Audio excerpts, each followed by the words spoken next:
News ಸಾಗರ ಸುತ್ತದ ಆಚೆ ಈಚೆ ಬುಧವಾರದ news ಅಪ್ಡೇಟ್ಗೆ ತಮಗೆ ಸ್ವಾಗತ. ಈ ದಿನದ ನ್ಯೂಸ್ ಅಪ್ಡೇಟ್ನ ಪ್ರಾಯೋಜಕರು ಸಾಗರ ಸುತ್ತ ಗಿಫ್ಟ್ ಡಿಸೈನರ್ಸ್. ನಿಮ್ಮ ಮನಸ್ಸಿನ ಚಿತ್ತಾರ ಇಲ್ಲಿ ಸಾಕಾರ. ಜೋಸೆಫ್ ನಗರ, ಸಾಗರ.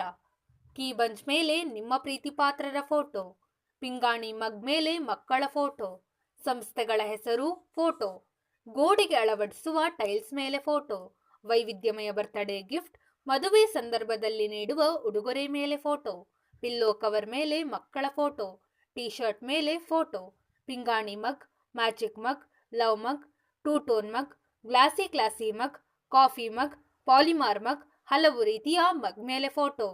ನಮ್ಮಲ್ಲಿ NRIJ ಟೈಲ್ಸ್ಗಳನ್ನು ಸ್ಪರ್ಧಾತ್ಮಕ ದರದಲ್ಲಿ ನೀಡಲಾಗುವುದು ಮತ್ತು ಮೊಬೈಲ್ ಪೌಂಚ್ ಮೇಲೂ ಸಹ ಫೋಟೋವನ್ನು ಮುದ್ರಿಸಿಕೊಡಲಾಗುವುದು. ನಮ್ಮಲ್ಲಿ ಓಪೋ, ಐಫೋನ್, ಸ್ಯಾಮ್ಸಂಗ್, ರೆಡ್ಮಿ ಹೀಗೆ ಎಲ್ಲ ಹೊಸ ಮಾಡೆಲ್ಗಳ ಮೊಬೈಲ್ ಪೌಂಚ್ ಮೇಲೂ ಸಹ ಫೋಟೋವನ್ನು ಮುದ್ರಿಸಿಕೊಡಲಾಗುವುದು. ಸಂಪರ್ಕಿಸಿ. ಮೊಬೈಲ್ ಸಂಖ್ಯೆ 9880121758 ಅಥವಾ 9448630967. ಬನ್ನಿ, ನಿಮ್ಮ ಮನಸ್ಸಿಗೊಪ್ಪುವ ಗಿಫ್ಟ್ಗಳನ್ನು ಫೋಟೋ ಸಹಿತ ನಿಮ್ಮ ಆತ್ಮೀಯರಿಗೆ ಉಡುಗೊರೆಯಾಗಿ ನೀಡಿ. ಒಮ್ಮೆ ಭೇಟಿ ನೀಡಿ. ಸಾಗರ ಸುತ್ತ ಗಿಫ್ಟ್ ಡಿಸೈನರ್ಸ್, ಜೋಸೆಫ್ ನಗರ, ಸಾಗರ. ನಿಮ್ಮ GNS ನ್ಯೂಸ್ನ ಮುಖ್ಯಾಂಶಗಳು. ದೃಶ್ಯ ಮಾಧ್ಯಮಕ್ಕಿಂತ ಮುದ್ರಣ ಮಾಧ್ಯಮ ಪರಿಣಾಮಕಾರಿ, ಶಾಸಕ H. ಹಾಲಪ್ಪ ಪ್ರಶಂಸೆ. ವಿರೋಧದ ನಡುವೆಯೂ ಆವಿನಹಳ್ಳಿಯಲ್ಲಿ ಬಾರ್ ಅಂಡ್ ರೆಸ್ಟೋರೆಂಟ್, ಶಾಸಕರ ಕುಮ್ಮಕ್ಕು ಕಾರಣ ಎನ್ನುತ್ತಾರೆ ಹೋರಾಟಗಾರರು. ಕಲಸೆ ಚಂದ್ರಪ್ಪ ಮತ್ತಿತರ 30 ಜನರು ಬಿಜೆಪಿ ಪಾಳೆಯಕ್ಕೆ. ಆರೋಗ್ಯ ಇಲಾಖೆಯ ಕೆಳಸ್ತರದ ನೌಕರರಿಗೆ ಶಾಸಕರು ಮತ್ತು ಒಕ್ಕೂಟದಿಂದ ದೀಪಾವಳಿ ಗಿಫ್ಟ್. ಚೆನ್ನಯ್ಯ ಸಮಾಜ ಅಭಿವೃದ್ಧಿ ಬಲಗೈ ಹೋರಾಟ ಸಮಿತಿಗೆ ಪದಾಧಿಕಾರಿಗಳ ಆಯ್ಕೆ. ಈಗ ಸುದ್ದಿಯ ವಿವರ. ದೃಶ್ಯ ಮಾಧ್ಯಮ ಮತ್ತು ಮುದ್ರಣ ಮಾಧ್ಯಮಗಳ ಪೈಕಿ ಮುದ್ರಣ ಮಾಧ್ಯಮ ಅತ್ಯಂತ ನಿಖರ, ವಸ್ತುನಿಷ್ಠ ಹಾಗೂ ಅಧ್ಯಯನಾಸಕ್ತ ವಿಮರ್ಶಾ ಸುದ್ದಿಗಳನ್ನು ನೀಡುವ ಮೂಲಕ ಗಟ್ಟಿಯಾಗಿ ಸಮೂಹದ ನಡುವೆ ಬೇರು ಬಿಟ್ಟಿದೆ ಎಂದು ಶಾಸಕ H. ಹಾಲಪ್ಪ ರತಾಳು ತಿಳಿಸಿದರು. ಸಾಗರದ ಪತ್ರಕರ್ತರ ಭವನದಲ್ಲಿ ಬುಧವಾರ ತಾಲೂಕು ಕಾರ್ಯನಿರತ ಪತ್ರಕರ್ತರ ಸಂಘದ ಆಶ್ರಯದಲ್ಲಿ ಆಯೋಜಿಸಲಾಗಿದ್ದ ಪತ್ರಿಕಾ ದಿನಾಚರಣೆ ಮತ್ತು ಹಿರಿಯ ಪತ್ರಕರ್ತರು, ಪತ್ರಿಕಾ ವಿತರಕರಿಗೆ ಸನ್ಮಾನ, ಪ್ರತಿಭಾ ಪುರಸ್ಕಾರ ಕಾರ್ಯಕ್ರಮವನ್ನು ಉದ್ಘಾಟಿಸಿ ಮಾತನಾಡಿದ ಅವರು, ಸುಮಾರು 15 ವರ್ಷಗಳ ಹಿಂದೆ ಒಂದು ಲೆಕ್ಕಾಚಾರ ಇತ್ತು. ಇನ್ನೇನು ಪ್ರಿಂಟ್ ಮೀಡಿಯಾ ಎಲ್ಲ ಮುಚ್ಚಿ ಹೋಗ್ತವೆ. ದಿನನಿತ್ಯ ಅಲ್ಲಿಂದಲೇ ಲೈವ್ ಬರ್ತಾ ಇರ್ತವೆ ನ್ಯೂಸ್ಗಳು.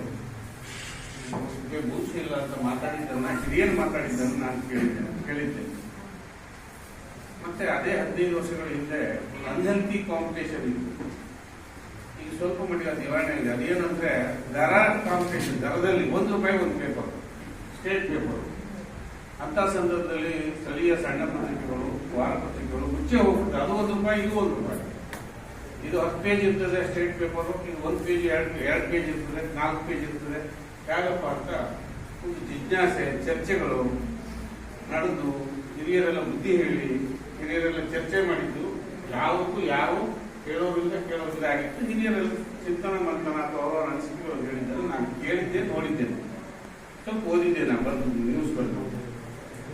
ಅಂತ ಪರಿಸ್ಥಿತಿಗಳು ಕೂಡ ಅನೇಕ ಜನರು ಧೈರ್ಯವಾಗಿ ಪ್ರಿಂಟ್ ಮೀಡಿಯಾಕ್ಕೆ ತೊಂದರೆ ಆಗೋದಿಲ್ಲ, ನಡೀತದೆ, ಜನ ಓದೋರಿದ್ದಾರೆ ಅಂತ ಹೇಳಿದ್ದನ್ನು ಕೇಳಿದ್ದ. ಎಲೆಕ್ಟ್ರಾನಿಕ್ ಮಾಧ್ಯಮಗಳ ಅಂತ ಹೇಳೋದು ಕೂಡ ಈ ದೇಶದ ಜನ, ಈ ರಾಜ್ಯದ ಜನ, ಈ ಊರಿನ ಜನ ಇವತ್ತು ಎಲ್ಲಿಲ್ಲದ ಪ್ರಾಶಸ್ತ್ಯವನ್ನ ಉಳಿಸಿಕೊಂಡೇ ಬಂದಿದ್ದಾರೆ. ಹಿಂದಿದ್ದಂತ ಪ್ರಾಶಸ್ತ್ಯ ಉಳಿಸಿಕೊಂಡು ಬಂದಿದ್ದಾರೆ. ಇದು ಯಾಕೆ ಅಂತ ಹೇಳಿದ್ರೆ ನಿಖರವಾದ, ಸ್ಪಷ್ಟವಾದ ಮಾಹಿತಿಯನ್ನು ಕೊಡ್ತಕ್ಕಂಥದ್ದು ಪ್ರಿಂಟ್ ಮೀಡಿಯಾ. ತತ್ಕ್ಷಣದ ಫಸ್ಟ್ ಇನ್ಫಾರ್ಮೇಶನ್ ಕೊಡೋದಷ್ಟೇ ಎಲೆಕ್ಟ್ರಾನಿಕ್ ಮೀಡಿಯಾ ಅಂತ ನನ್ನ ಭಾವನೆ. ಗಟ್ಟಿಯಾದ, ನಿಖರವಾದ, ಸ್ಪಷ್ಟವಾದ ಅಧ್ಯಯನದ ಮೂಲಕ ವಿಮರ್ಶಿಸಿ ಗಂಟೆ, ನಿಮಿಷ, ಗಂಟೆ, ದಿನಗಟ್ಟಲೆ ಯೋಚನೆ ಮಾಡೋದು ಇದಾವೆ. ಅಂತ ಸಬ್ಜೆಕ್ಟ್ನ ವಿಸ್ತಾರವಾಗಿ ಬರೆದು ಜನಕ್ಕೆ ಮುಡಿಸ್ತಕ್ಕಂಥ ಕೆಲಸ ಆಗಿದ್ದರಿಂದ ಉಳ್ಕೊಂಡಿದೆ ನಿಮ್ಮೆಲ್ಲರ ಶ್ರಮ. ಅದು ಬರೀ ಫಸ್ಟ್ ಇನ್ಫಾರ್ಮೇಶನ್ ಅಥವಾ ಸ್ವಲ್ಪ ಮಾಡಿದ್ರೆ ಅದು ಇನ್ನೇನು ಮತ್ತೆ ಬರ್ತಾ ಅವ್ರವ್ರ ನೇರಕ್ಕೆ ಅವ್ರು ಬರ್ಕೊಂಡು ಅವ್ರು ಓದ್ಕೊಂಡು ಮಾಡ್ಬೋದು ನ್ಯೂಸ್ಗಳು. ಇಲ್ಲ ಕಡೆ ಅವರು ಪತ್ರಕರ್ತರೆ. ಇದೆಲ್ಲದರ ಮಧ್ಯೆ ಇವತ್ತು ರೀತಿಯಾಗಿ ನಿಂತಿದೆ. ಮತ್ತೆ ಇಲ್ಲೊಂದು ಎಲ್ಲಾ ರಂಗದಲ್ಲಿ ಇರ್ತಕ್ಕಂಥ ಫೇಲು ಇಲ್ಲೂ ಇರ್ತದೆ. ಅಲ್ಲಿ ಇರ್ತಕ್ಕಂಥ ಎಲ್ಲಾ ರಂಗದಲ್ಲಿ ಇರ್ತಕ್ಕಂಥ ವ್ಯಕ್ತಿಗತ ಭಿನ್ನಾಭಿಪ್ರಾಯಗಳು ಇಲ್ಲೂ ಇದೆ. ಸಹಜ, ಅದು ಮನುಷ್ಯ ಸಹಜ. ಎಲ್ಲದರ ಮಧ್ಯೆ ಇವತ್ತು ಪ್ರಿಂಟ್ ಮೀಡಿಯಾ ಉಳಿದಿದೆ. ಒಂದು ಪೇಪರ್ ಮಾಡೋದ್ರಿಂದ ಎಷ್ಟು ಕಷ್ಟ ಅಂತ ಹೇಳಿ ನಾನೊಂದು 2 ಇವ್ರಿಗೆ ಹೋಗ್ತಿರ್ತಾನೆ ಆಗಾಗ ಸ್ವಲ್ಪ ತಿಂಗಳಿಗೆ ಒಂದ್ಸರಿ ಸ್ಟೇಟ್ ಪೇಪರ್ ಆಫೀಸಿಗೆ. ನಮಗಿರೋ ಫ್ರೆಂಡ್ಶಿಪ್ ಅಲ್ಲಿ ಎಷ್ಟೋ ಜನ ಕೆಲಸ ಮಾಡ್ತಾರೆ. ಅವರಷ್ಟೇ ಜನ ಕೆಲಸ ಮಾಡೋದು ಆಗಲ್ಲ. ದೇಶದ, ರಾಜ್ಯದ, ಪ್ರಪಂಚದ ಮೂಲೆಯಿಂದ ಬರಬೇಕು. ಮೂಲೆಯಿಂದ ಸುದ್ದಿಯನ್ನು ಹೆಂಗೆ ತರಬೇಕು, ಅದನ್ನ ಕಲಿಸ್ಬೇಕು, ಅದನ್ನೇ ರಿಸೀವ್ ಮಾಡ್ಕೋಬೇಕು, ಅದನ್ನ ನೋಡ್ಬೇಕು, ಪ್ರೂಫ್ ನೋಡ್ಬೇಕು. ನಾವು ಪೀಕ್ ಅವರ್ಸ್ ಅಂತಾರೆ ಬೆಂಗಳೂರಲ್ಲಿ ಆಫೀಸಲ್ಲಿ. ಪೀಕ್ ಅವರ್ಸ್ ಅವರಿಗೆ 5ರಿಂದ ಇದು ಬೆಳಗಿಂದ ಮೀಟಿಂಗ್ ಮಾಡ್ತಾರೆ, ಆಮೇಲೆ ಕುಟುಂಬ ಮಾಡ್ತಾರೆ. ಹೇಳೋದು ಅದನ್ನು ಕೊನೆಗೆ ಮನೆಗೆ ಪೇಪರ್ ಹಾಕಬೇಕು. ಮನೆಗೆ ಪೇಪರ್ ಹಾಕ್ತಾರೆ. ಹಾಕಿದ ಮೇಲೆ ದುಡ್ಡು ಕೇಳಕ್ಕೆ ಹೋಗ್ತಾರೆ.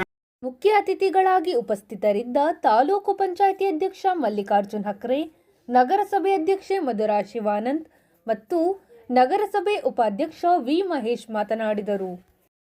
ತಾಲೂಕು ಕಾರ್ಯನಿರತ ಪತ್ರಕರ್ತರ ಸಂಘದ ಅಧ್ಯಕ್ಷ ಜಿ ನಾಗೇಶ್ ಮಾತನಾಡಿ, ಪತ್ರಕರ್ತರ ಸಂಘದ ನಿವೇಶನ ಹಿಂದೆ ನಮಗೆ 2 ಎಕರೆ ಮಂಜೂರಾಗಿತ್ತು. ಇನ್ನು ಸ್ವಲ್ಪ ನಿವೇಶನ 36 ಗುಂಟೆ ಬಾಕಿ ಇತ್ತು. ಆ ನಿವೇಶನಕ್ಕೆ ಸಂಬಂಧಪಟ್ಟಂತೆ ನಾವು ಈಗಾಗಲೇ ದಾಖಲಾತಿಗಳನ್ನು ಮಾಡಿ ಜಿಲ್ಲಾಧಿಕಾರಿಗಳ ಕಚೇರಿಯಲ್ಲಿದೆ. ಅರವಿಂದ್ ಅನ್ನೋ ಕೇಶವಕರ್ ಹತ್ರ ಆ ದಾಖಲಾತಿ ಇದೆ. ದಯಮಾಡಿ ಶಾಸಕರ ಇದ್ರ ಬಗ್ಗೆ ಗಮನ ಹರಿಸಬೇಕು. ಯಾಕಂದ್ರೆ ನಮ್ಮಲ್ಲಿ ಇನ್ನೂ ಕೆಲವು ಪತ್ರಕರ್ತರಿಗೆ ಈ ನಿವೇಶನ ಕೊಡದೆ. ಪ್ರಮುಖವಾಗಿ ಮಹೇಶ್ ಈ ಸಂದರ್ಭದಲ್ಲಿ ಅತ್ಯಂತ ಕಷ್ಟಪಟ್ಟು ನನ್ನನ್ನು, ಕಾರ್ಯದರ್ಶಿ ಅವನ್ನೆಲ್ಲರೂ ಸೇರಿಸ್ಕೊಂಡು ಈ ಒಂದು ಫೈಲನ್ನು ಅಲ್ಲಿಂದ ಮೂವ್ ಮಾಡಿದ್ದಾರೆ. ದಯಮಾಡಿ ಶಾಸಕರು ಅದ್ರ ಬಗ್ಗೆ ಗಮನ ಕೊಡಬೇಕು ಅಂತೇಳಿ ವಿನಂತಿ ಮಾಡ್ಕೊತೀನಿ. ಜೊತೆಗೆ ಆನಂದಪುರ ಭಾಗದಲ್ಲಿ ನಮ್ದೊಂದು 5 ಜನ ಪತ್ರಕರ್ತರಿಗೆ ಅದೊಂದು ಪತ್ರಿಕಾ ಭವನ ಬೇಕು. ಮತ್ತು 5 ಜನ ಪತ್ರಕರ್ತರಿಗೆ ನಿವೇಶನದ ಅಗತ್ಯ ಇದೆ. ಅದರಿಂದ survey number 86 Edehalli survey number ಅಲ್ಲಿ ಅಲ್ಲೊಂದು ಸ್ವಲ್ಪ ಜಾಗ ಕೇಳ್ತೀವಿ. ಅದಕ್ಕೆ ಸಂಬಂಧಪಟ್ಟಿದ ಫೈಲ್ ಸಹ ಈಗಾಗಲೇ AC ಕಚೇರಿ ಬಂದಿದೆ. ದಯಮಾಡಿ ಶಾಸಕರು ಅದ್ರ ಬಗ್ಗೆ ಗಮನ ಹರಿಸಬೇಕು ಅಂತ ವಿನಂತಿ ಮಾಡ್ಕೊತೀನಿ. ಹಾಗೆ ತಾಲೂಕಿನ ಬೇರೆ ಕಾರ್ಯಗಳಿರ್ಬೋದು, ಆಮೇಲೆ ಜಾಗೃತಿ ಇರ್ಬೋದು, ತುಮರಿ ಇರ್ಬೋದು, ಈ ಭಾಗದಲ್ಲಿ ನಮ್ಮ ಒಂದಿಷ್ಟು ಜನ ಪತ್ರಕರ್ತರು ಕೆಲಸ ಮಾಡ್ತಾ ಇದ್ದಾರೆ. ಅವ್ರಿಗೆ ಸಾಗರದಲ್ಲಿ ನಮಗೆ ನಿವೇಶನ ಕೊಡೋಕ್ಕೆ ನಿವೇಶನದ ಕೊರತೆ ಇದೆ.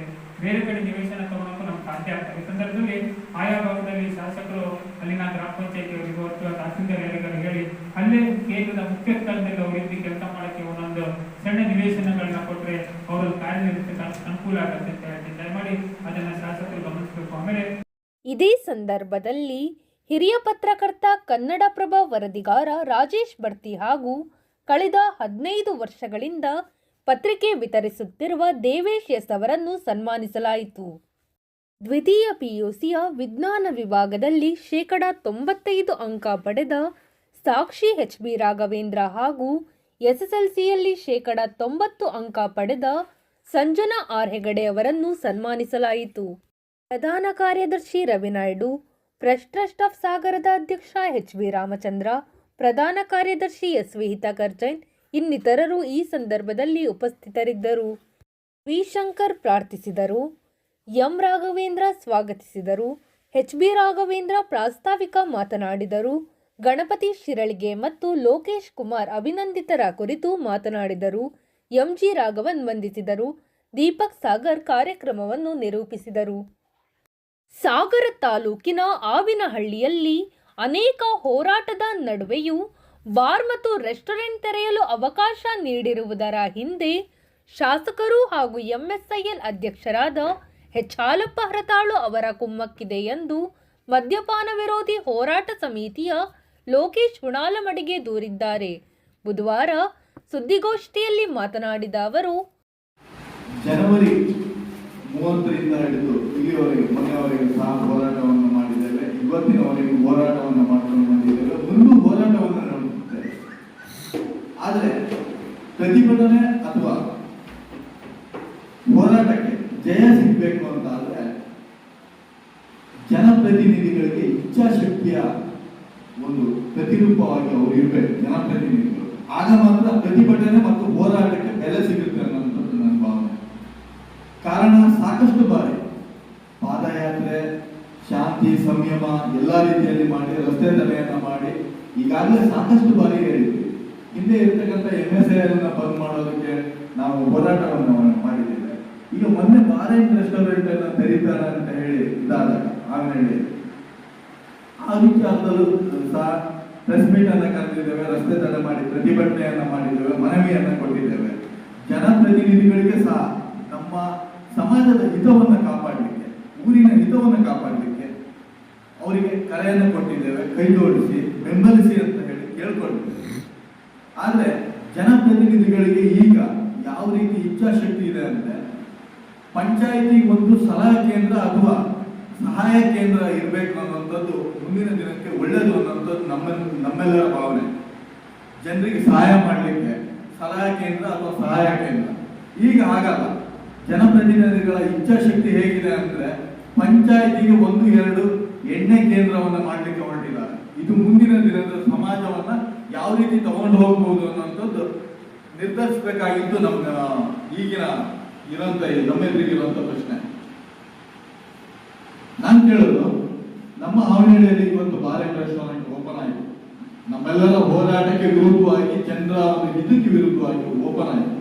ಹಾಗಾದ್ರೆ ತಡೆಯುವಂತ ಗೋಷ್ಠಿಯಲ್ಲಿ ರಾಜು ಎಂ ಪಟೇಲ್ ಹಾಜರಿದ್ದರು. ಪ್ರಧಾನಿ ನರೇಂದ್ರ ಮೋದಿ ಹಾಗೂ ಬಿಎಸ್ ಯಡಿಯೂರಪ್ಪ ಅವರ ನಾಯಕತ್ವವನ್ನು ಮೆಚ್ಚಿ ಬೇರೆ ಬೇರೆ ಪಕ್ಷದ ಮುಖಂಡರು ಬಿಜೆಪಿಯನ್ನು ಸೇರ್ಪಡೆಗೊಳ್ಳುತ್ತಿರುವುದು ಅಭಿವೃದ್ಧಿ ರಾಜಕಾರಣಕ್ಕೆ ಸಿಗುತ್ತಿರುವ ಮನ್ನಣೆಯಾಗಿದೆ ಎಂದು ಶಾಸಕ ಎಚ್ ಹಾಲಪ್ಪ ರತಾಳು ತಿಳಿಸಿದರು. ಸಾಗರದ ಬಿಜೆಪಿ ಕಾರ್ಯಾಲಯದಲ್ಲಿ ಬುಧವಾರ ಗ್ರಾಮಾಂತರ ಬಿಜೆಪಿ ಘಟಕದ ಕಾರ್ಯಕ್ರಮದಲ್ಲಿ ವಿವಿಧ ಪಕ್ಷಗಳಿಂದ ಬಿಜೆಪಿಗೆ ಸೇರ್ಪಡೆಗೊಂಡ 30ಕ್ಕೂ ಹೆಚ್ಚು ಮುಖಂಡರನ್ನು ಪಕ್ಷಕ್ಕೆ ಬರಮಾಡಿಕೊಂಡು ಮಾತನಾಡುತ್ತಾ ಪ್ರಸ್ತುತ ಅಭಿವೃದ್ಧಿ ರಾಜಕಾರಣಕ್ಕೆ ಜನರು ಹೆಚ್ಚಿನ ಮನ್ನಣೆ ಕೊಡುತ್ತಿದ್ದಾರೆ ಎಂದು ಹೇಳಿದರು. ಬಿಜೆಪಿ ಜಿಲ್ಲಾಧ್ಯಕ್ಷ ಟಿಡಿ ಮೇಘರಾಜ್ ಮಾತನಾಡಿ, ದೇಶ ಮತ್ತು ರಾಜ್ಯದಲ್ಲಿ ರಾಜಕೀಯ ಧ್ರುವೀಕರಣ ಪ್ರಾರಂಭಗೊಂಡಿದೆ. ರಾಜ್ಯದಲ್ಲಿ ನಡೆದ 2 ಉಪಚುನಾವಣೆಯಲ್ಲಿ ಬಿಜೆಪಿ ಅಭೂತಪೂರ್ವ ಗೆಲುವು ದಾಖಲಿಸಿದೆ. ಯಡಿಯೂರಪ್ಪ ಅವರ ಜನಪ್ರಿಯತೆ ಮತ್ತು ಅಭಿವೃದ್ಧಿಗೆ ಮತದಾರರು ಬೆಂಬಲ ನೀಡುತ್ತಿರುವುದಕ್ಕೆ ಈ ಫಲಿತಾಂಶ ಸಾಕ್ಷಿಯಾಗಿದೆ. ಸಾಗರ ಕ್ಷೇತ್ರದಲ್ಲಿ ಇಂದಿನಿಂದ ಪಕ್ಷ ಸೇರ್ಪಡೆ ಕಾರ್ಯ ಪ್ರಾರಂಭವಾಗಿದ್ದು, ಸದ್ಯದಲ್ಲಿಯೇ ವಿವಿಧ ಪಕ್ಷಗಳಿಂದ ಸಾವಿರಾರು ಪ್ರಮುಖರು ಬಿಜೆಪಿ ಸೇರುತ್ತಾರೆ ಎಂದು ಭವಿಷ್ಯ ನುಡಿದರು.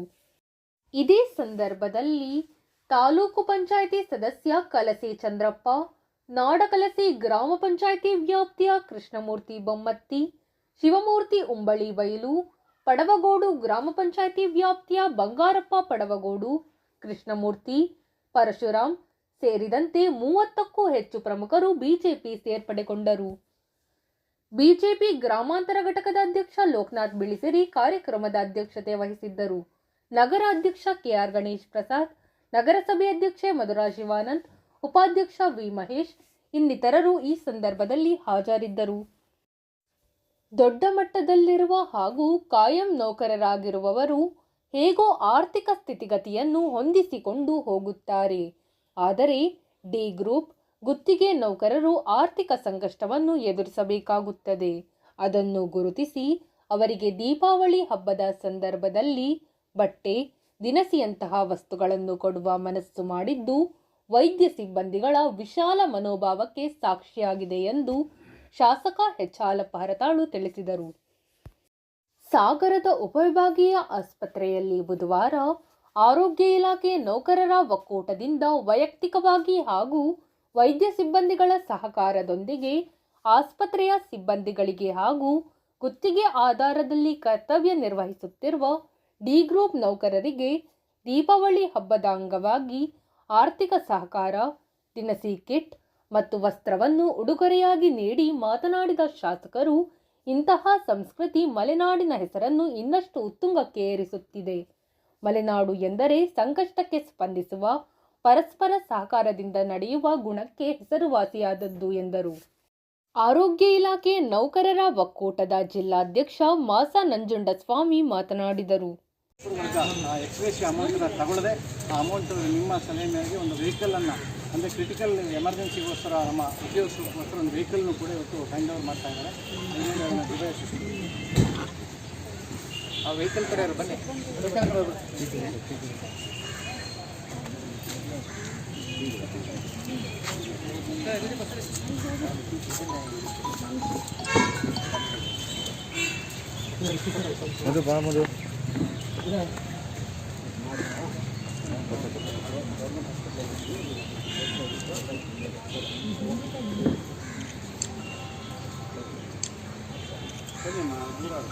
ಇವತ್ತು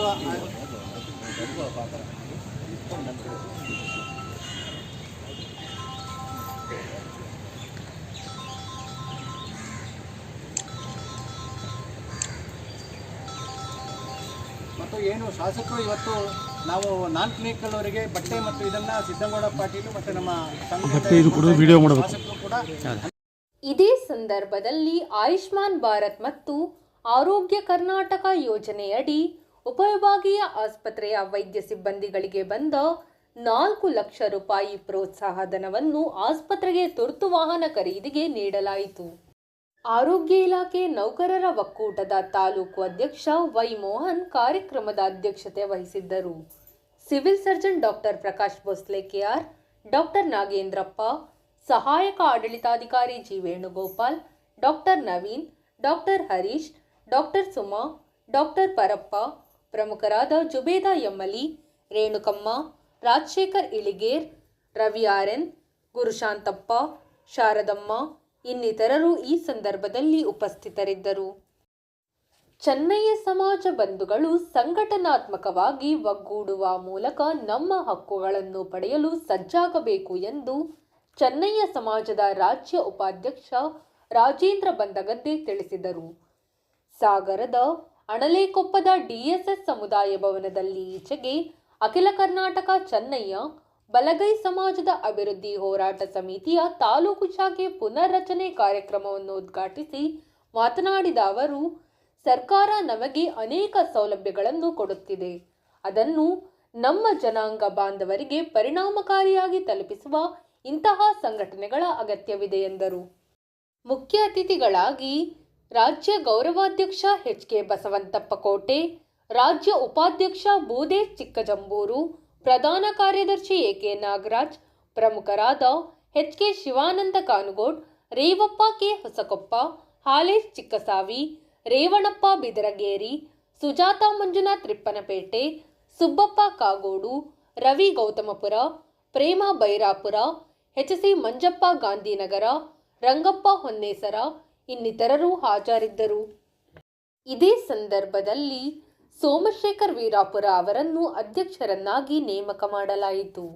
ನೂತನ ಗೌರವಾಧ್ಯಕ್ಷರಾಗಿ ತಿಮ್ಮಪ್ಪ ಹೊನಗೋಡು, ಕಾರ್ಯಾಧ್ಯಕ್ಷರಾಗಿ ಬಂಗಾರಪ್ಪ ಶುಂಠಿಕೊಪ್ಪ, ಉಪಾಧ್ಯಕ್ಷರಾಗಿ ಲಕ್ಷ್ಮಣಪ್ಪ ತಾಳಗುಪ್ಪ ಮತ್ತು ಶೇಖರ ಬಾಳಗೋಡು, ಪ್ರಧಾನ ಕಾರ್ಯದರ್ಶಿಯಾಗಿ ಕೃಷ್ಣಮೂರ್ತಿ ಕಾಗೋಡು, ಸಂಘಟನಾ ಕಾರ್ಯದರ್ಶಿಯಾಗಿ ಸತೀಶ್ ಗೆಣಸಿನಕುಣಿ ಮತ್ತು ನಾಗಪ್ಪ ಹುರುಳಿ, ಕಾರ್ಯದರ್ಶಿಯಾಗಿ ಬೂದ್ಯಪ್ಪ, ಸಹ ಕಾರ್ಯದರ್ಶಿಯಾಗಿ ರವೀಂದ್ರ ಕಾನ್ಲೆ, ಖಜಾಂಚಿಯಾಗಿ ರಂಗಪ್ಪ ಹೊನ್ನೇಸರ ಅವರನ್ನು ನೇಮಕ ಮಾಡಲಾಯಿತು.